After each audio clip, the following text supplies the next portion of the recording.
दोस्तों नमस्कार, मैं अमरिंदर पटेल। नरेंद्र मोदी साहब जो सांसदीय की सीट है वाराणसी से, वहां पे पल्लवी पटेल अपना दल कमेरावादी से क्यों सांसदी का चुनाव लड़ेंगे। आपको बता दें कि लोकसभा सीट वाराणसी की बात कर रहा हूं मैं। अब पूरा समीकरण मैं आपको समझा देता हूं कि किस लिए पल्लवी पटेल को भेजा गया है। और ये तय माना जा रहा है कि सीटें अखिलेश यादव ने कंफर्म कर दी है। पल्लवी पटेल को क्यों लड़ाना चाह रहे हैं। अपना दल कमेरावादी का गठबंधन है समाजवादी पार्टी से, बिल्कुल आपको स्पष्ट कर दूं।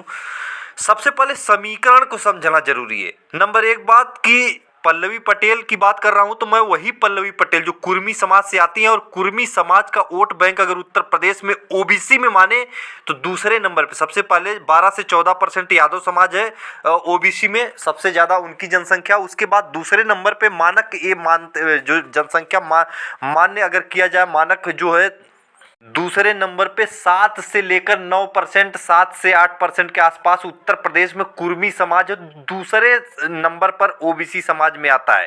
अब बात करते हैं कि नरेंद्र मोदी साहब की सीट क्यों की गई। आपको बता दें कि वही पल्लवी पटेल जो डिप्टी सीएम केशव प्रसाद मौर्य को बम्पर वोटों से बुरी तरह से हराने वाली पल्लवी पटेल 2024 इलेक्शन में नरेंद्र मोदी साहब के सामने उतरेंगी। अब आपके मन में सवाल होगा कि पल्लवी पटेल क्या करेंगी। नरेंद्र मोदी साहब प्रधानमंत्री देश के हैं और इतने बड़े चेहरे। मैं आपको बता दूं यही गलती भारतीय जनता पार्टी ने सिराथू में 2022 में किया था कि बड़े नेता हैं केशव प्रसाद मौर्य, बड़े नेता हैं, उनको पल्लवी पटेल कैसे हरा सकती, ये है वो है फलाना है ढिमका है, सारे ओबीसी इकट्ठा हो जाएंगे, ये है वो। लेकिन आपको समीकरण में समझा देता हूं दोस्तों। अखिलेश यादव ने ऐसा जो कि यहाँ पे प्रत्याशी पल्लवी पटेल को लाकर खड़ा कर दिया कि नरेंद्र मोदी साहब को एड़ी से लेकर जो कि सर तक पसीना छूट रहा है। आपको बता दें खबर जब से आई है भारतीय जनता पार्टी में हड़कंप मच चुका है।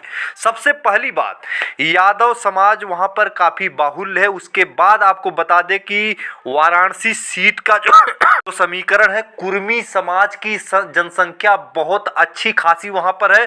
और वहां पे वहीं से सटा हुआ मिर्जापुर आप ले सकते हैं। वहां पे देखिए सांसद है जो कि अनुप्रिया पटेल जो अपना दल यस की है।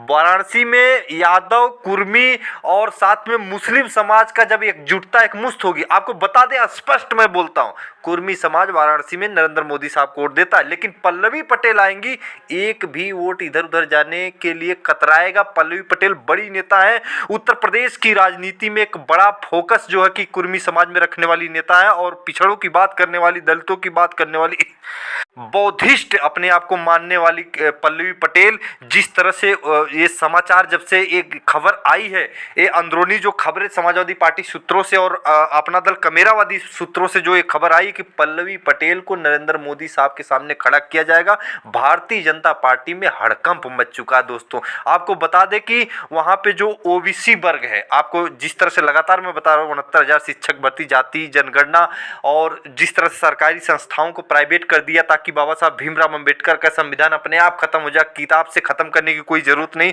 जिस तरह से ये सब संदेश समाजवादी पार्टी अपना दल कमेरावादी, आप देख रहे हैं लगातार कि पल्लवी पटेल अपना दल यस की जो अपना दल कमेरावादी की जो नेता है, एक बड़ी नेता है, कृष्णा पटेल की बेटी हैं। आपको बता दें सोनेलाल पटेल की भी बेटी हैं। आपको बता दें कि पल्लवी पटेल के आने से जो पिछड़ा दलित अल्पसंख्यक वोट है बिल्कुल एक मुश्त हो रहा है।